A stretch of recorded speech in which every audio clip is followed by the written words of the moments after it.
পশ্চিমবঙ্গ সরকারের যে ইনিশিয়েটিভ যেটা আছে অদ্ভুত। আর ওরা যে আপনাকে আমাদের যে কো প্যানেলিস্ট আছেন উনি তো বললেন আপনাকে ওরা 5টা পয়েন্টে দেখা করছে। নাম্বার 1, কিরকম ছাত্র আছে, ওরা কোত্থেকে এই যে আমরা দেখাচ্ছি, মানে এই পয়েন্টগুলোই আমরা দেখাচ্ছি যে কিভাবে ইন্সপেকশন ড্রাইভটা চলছে এই জুলাই মাসে। আর এর মধ্যে ওদেরকে পয়েন্ট দেওয়া হয়েছে, এটা অদ্ভুত, অতুলনীয়। 350 বছর থেকে কেউ এর উপরে কথা বলেনি। কেন বলেনি ওটা আমি পরে বলছি, কিন্তু এই জুলাই মাসে যেটা আছে এই প্রথম সরকার, আগে বলা হতো না what Bengal things today rest of the country things tomorrow, আজকে যে পশ্চিমবঙ্গ সরকার করেছে যেটা ওয়ারেন হেস্টিংস পুরোপুরি আমাদের আনডিভাইডেড বেঙ্গল জন্য করে গেছিলেন, প্রথমবার কোনো সরকার এরকম করেছে জানেন।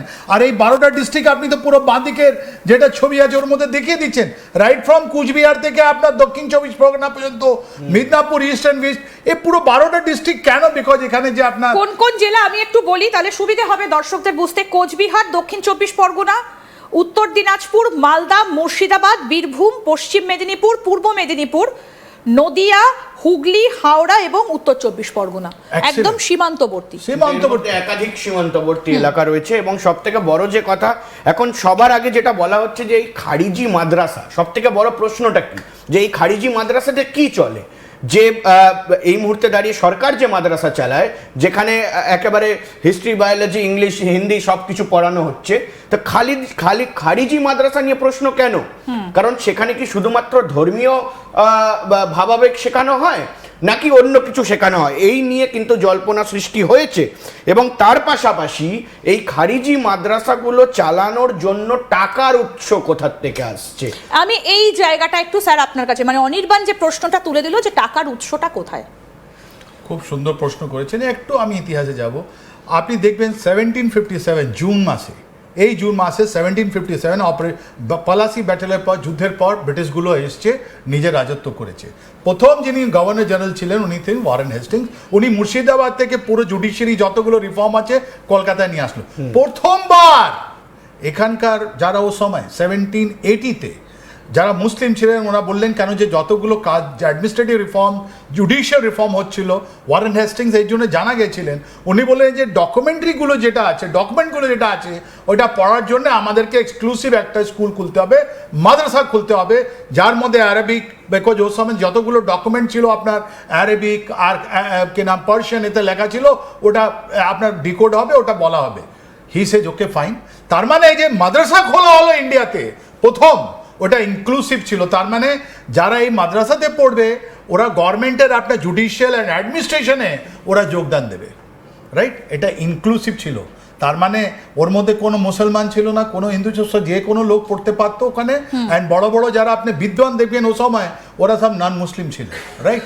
কিন্তু 100 বছর পর 1857 এই ব্যারাকপুরে যখন প্রথম আমাদের অমর শহীদ যারা বলিদান দিলেন আমাদের সিপাহী মঙ্গল পাণ্ডের পর, এই ব্রিটিশগুলো বললো এরকম স্কুল আমরা চলতে দেবো না। তার মানে কি হলো, ওরা আস্তে আস্তে করে যত পয়সা দিচ্ছিল এই স্কুল বানানোর জন্যে ও পয়সাটা বন্ধ হয়ে গেল। অ্যান্ড তাই জন্যে আপনি দেখবেন এই ইন্ডিয়াতে এরকম লোক যেটা নাও এখন রিলিজিয়াস আইডেন্টিটি, আগে ছিল অ্যাডমিনিস্ট্রেটিভ অ্যান্ড জুডিশিয়ালের জন্য আপনাকে পড়তে হবে, এখন রিলিজিয়াস নিজের ধর্মীয় আইডেন্টিটিকে বাঁচাবার জন্য ওরা বললো না আমরা তো স্কুল চালাবো, গভর্নমেন্ট ব্রিটিশ আমাদের পয়সা দেবে কি দেবে না। অ্যান্ড তাই জন্য আপনি দেখুন দেওবন্দে, তারপরে আপনার বরেলভিতে, তারপরে আপনার যেটা সালাফি স্কুল, অনেকগুলো স্কুল খোলা হলো যার মধ্যে জাকাত করে ইসলামের ধর্মে আছে ওখান থেকে পয়সা নিল, ওয়াক্ফ থেকে পয়সা নিল, ওরা স্কুল চালাতো। আপনি দেখুন কিভাবে কোথায় চেঞ্জ হলো, একটা ইনক্লুসিভ থেকে এখন রিলিজিয়াস আইডেন্টিটি আপনার শুরু হলো। অ্যান্ড এই যে আমাদের ফ্রিডম মুভমেন্ট টাইমে আপনি দেখুন এই যে ধর্মীয় ভিত্তিতে যে আমাদের দেশে দুটো ফাড় হলো, ওর মধ্যে এই মাদ্রাসাগুলো অনেক রোল প্লে করেছে। একটা বরেলভি বললো আমরা যেতে চাই পাকিস্তান, আর দেওবন্দি বললো না আমরা ইন্ডিয়াতে থাকতে চাই। একটাই ধর্মের ভিত্তিতে যেটা মাদ্রাসা, একদমই আমি এই জায়গাটাতে আলোচনায় আসবো যে তাহলে কি মমতা বন্দ্যোপাধ্যায়ের কোনো গোপন প্ল্যান ছিল রাজ্যে 10,000 জঙ্গি চাষের খারিজি মাদ্রাসা? এই কথা আমরা বলছি না, একথা অগ্নিমিত্র পাল বলেছেন, তার বক্তব্য আপনাদেরকে শুনিয়েছি, তার বাজেট কত ছিল সেটাও আপনাদেরকে শোনাবো। তাহলে মমতা বন্দ্যোপাধ্যায়ের কি তলায় তলায় অন্য কোনো প্ল্যান ছিল? আসুন সেদিকে নজর রাখি। কিন্তু তার আগে কয়েকটা তথ্য একটু দেখাই এই পর্বে আলোচনায় যাবার আগে। আসুন প্রথম গ্রাফিক্স নাম্বার 1 আপনাদেরকে দেখাই। মুখ্যমন্ত্রী হবার পর মমতা বন্দ্যোপাধ্যায় ঘোষণা করেন 10,000 বেসরকারি মাদ্রাসা সরকারি খাতায় নথিভুক্ত করার উদ্যোগ নেওয়া হবে। দেখুন তারপর 8ই ফেব্রুয়ারি 2013-তে সংখ্যালঘু ও মাদ্রাসা শিক্ষা দপ্তর খারিজি মাদ্রাসার পঞ্জীকরণের নির্দেশিকা জারি করে। নেক্সট, পঞ্জীকরণ করলে মাদ্রাসাগুলো রাজ্য ও কেন্দ্রের বিভিন্ন আর্থিক অনুদান, পরিকাঠামো উন্নয়ন, সাংসদ তহবিল ও বিধায়ক এলাকা উন্নয়ন প্রকল্পের অর্থ পাওয়ার সুযোগ পায়। তারপর নির্দেশিকা জারির পর 234টা খারিজি মাদ্রাসা সরকারি খাতায় নিজেদের নাম নথিভুক্ত করে।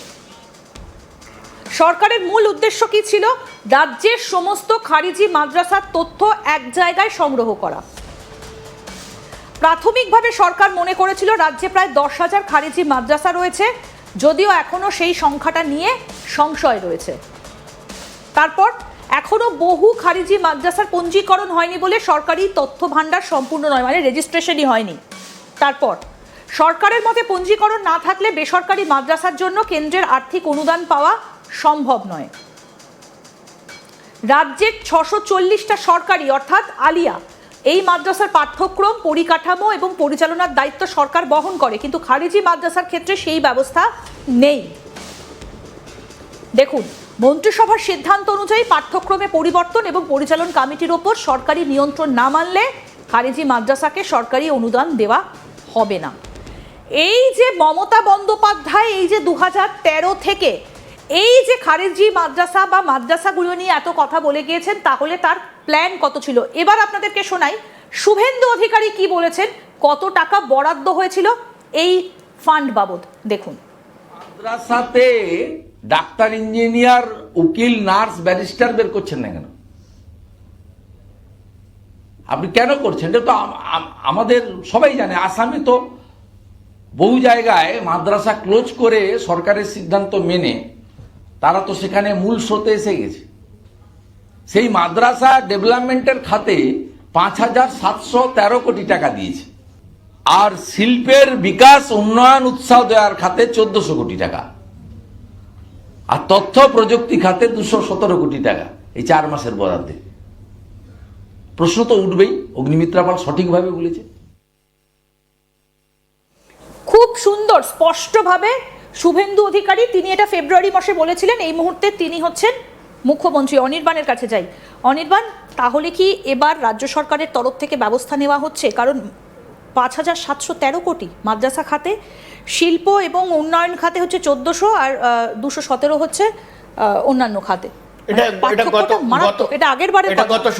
গত সরকারের মূলত এবার কিন্তু সেটা এই যে এইবারের যে বাজেট হয়েছে সেই বাজেটে আমরা দেখলাম যে নতুন সরকার কিন্তু যে খাতে যে টাকা বরাদ্দ করা ছিল